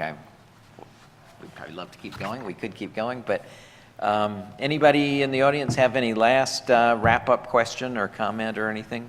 Graham, yes, do it yourself. Do-it-yourself drones, which is it's a whole subculture with massive websites, and they differ from model airplanes because model airplane you actually fly it with a stick and rudder. It's the AMA stuff. These are autonomous. You program it in with your computer and you launch the thing. So I have one Yes. question about, talked about a system coming up that we're going to have some UAVs in the national airspace, so it seems to be more a matter of when rather than if. And other countries have done it as well. There's been some experiments in the UK or something like that about unmanned civil aircraft flying in their airspace. Is this something that other countries are looking at the U.S. just in a wait-and-see kind of attitude of let's see how the U.S. handles it, or are they leading the charge and we're working with them, or there's some Great. kind of agreements going on? great question. Yeah, it is a good question. From my interaction and work with AIAA member states, I will tell you that all member states are experiencing the same problems we are, trying to figure out a way within their existing regulation structure to allow their aircraft to fly. Some have been more successful than others. I think we mentioned earlier Japan and their Department of Agriculture in flying unmanned systems to do that. They've been doing that for many, many years, much farther ahead than other countries to do that with. But yeah, so they are discussed at great length. They have many, many people and money being put into the development of rules, regulations, standards, and again, trying to do that harmonization piece through AIAA. So one day, when you want to fly across border, you can, and you don't have to more or less change out your whole airplane to get into the next country's airspace dealing with that. Right. Those rules and regulations will be harmonized to agree where you can do that for that. So there is a lot. Who's ahead? Who's doing what? I don't know. I will tell you, I mean, I think we had a slide where it showed the number of manufacturers and aircraft airframes that were produced. That were there. So if you want to use that as a measuring tool, go for it. The U.S. probably is like 10 times further ahead than other countries, but it depends on how and what measure you want out of it. I mean, yes, some people doing commercial ops somewhere. Yes, they are. Are we doing commercial ops here? No, but we're just starting. So there's a give and take with it. So good question, but very hard to answer. And from our perspective, we'd like to be the leaders in that and have others follow us. So we set the standards and have reasonable set of standards and rules to apply by, rather than have our UAVs have to meet the U.S. FAA-based standard. And then, like you said, like Randy said, as soon as they fly over the border or when something else comes across the border in our direction, you have to reconfigure the systems. If we lead the way, hopefully we'll have a reasonable set of standards that'll apply globally. Yeah, I think there's a lot of countries out there who look to us for the leadership. They're used to just taking the FAA regs and applying them. I think they're kind of frustrated that they can't just do that here, and so that there are a lot of countries getting involved in this that in that part of it, in the regulatory part, might prefer not to, might prefer just to, be able to take the FAA stuff and apply it to what they do. But since we're not there yet, they're moving ahead on their own, even without us. Well, I'd like to thank everybody in the audience for participating in this, and I especially like to thank the 4 panelists for giving their time to share their thoughts with us this afternoon. Let's give it up for those.